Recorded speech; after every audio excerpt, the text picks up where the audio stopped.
85 yoshli o'sha mashhur yapon otaxon bilan bugun ham juda ham kerakli mavzuda suhbatlashdik. Yana har doimgidek sizlarga tarjima qilib ulashaman. Sato-san, assalomu alaykum. Hozir Eron va AQShda bo'layotgan urushlar haqida nima deysiz? O'zi umuman hozirgi dunyoda bo'layotgan urushlar haqida nima deysiz? Nomardlarning urushi deyman. Urushni o'z tanasida his qilib ko'rmagan ahmoqlarning boshlagan o'yini. Men Ikkinchi jahon urushi boshlanganda tug'ilganman. Aniq eslayman.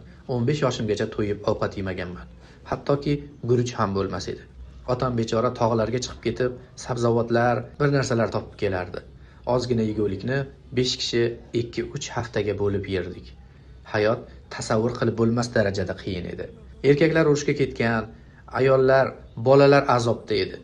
Unday kunlarni hech qachon qaytmasligini xohlayman. O'sha paytdagi urushlar ham ahmoq davlat rahbarlarining xatolari evaziga bo'lgan edi. Hozir ham shunday. Hozirgi urushlarni nomardlarning urushi deganim uzoq tarixda urushlar bo'lsa, davlat rahbarlari old qatorda urushga borishgan. Oila a'zolari ham old qatorda borishgan. Talofat yetsa, birinchi o'shalardan boshlangan. Davlat rahbarlari o'z jonlarini tikishgan. Shuning uchun ham aql bilan o'ylab ish qilishgan.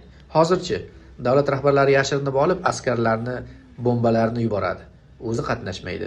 Shuning uchun ham unchalik qo'rqmaydi-da. Ahmoqgarchilik qilishaveradi.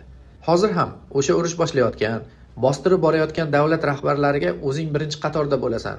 O'g'illaring ham birinchi qatorda bo'ladi. Bo'lmasa biz ham urushga bormaymiz deb askarlar aytishsa, u qo'rqoqlar hech qachon urush boshlamaydi. Tarixda yaponlar ham juda ko'p xunrezliklar qilishgan, xatolar qilishgan edi.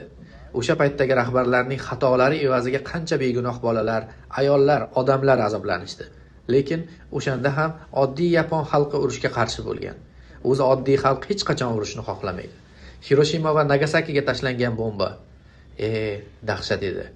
Askarlar bilan urushyapsanmi? Askarlarga hujum qil. Nega begunohlarning ustiga bomba tashlaysan? Yaramaslar tegim keladi. Bular o'sha paytdan boshlab armiya bir chetda qolib begunohlarning ustiga bomba tashlaydigan nomard usullarni o'rganib olishgan edi. Afsuski, hozirgacha o'sha nomard usullardan foydalanib kelishyapti.